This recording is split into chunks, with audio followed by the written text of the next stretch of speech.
رسول اللہ صلی اللہ علیہ وآلہ وسلم اب تو بعد مہاجرین اور انصار نے مولا علی سمیت اجماع کی ابو بکر صدیق دی خلافت، پھر حضرت عمر، پھر حضرت عثمان، اور پھر مولا علی استقی فرما دیں.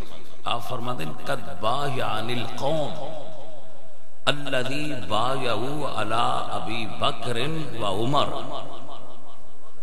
اس سے قوم نے انہاں بندے میری بیعت کیتی ہے خلافت تے جنہ ابو بکر تے عمر دی کیتی سی، اور اس سے اصول تے کیتی ہے جس اصول تے ابو بکر تے عمر دی کیتی سی. قد بایعن القوم، اسی قوم نے اسی اصول پر میری بیعت کی جس اصول پر ابو بکر اور عمر دی بیعت کی تھی.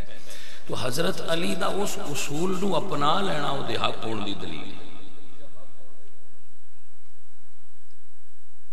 آپ کو سمجھ آ گیا؟ اور میں جڑے تسی سمجھدار اور سینسیبل بندے ہو انہاں نے بڑے ٹھنڈے دل نال عرض کرنا کہ حضرت علی پاک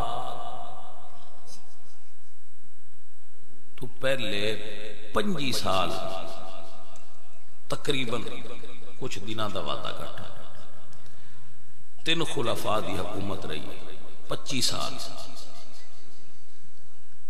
اور 3 خلفاء دے دور وچ مولا علی، امام حسن اور امام حسین 3 امام موجود سن،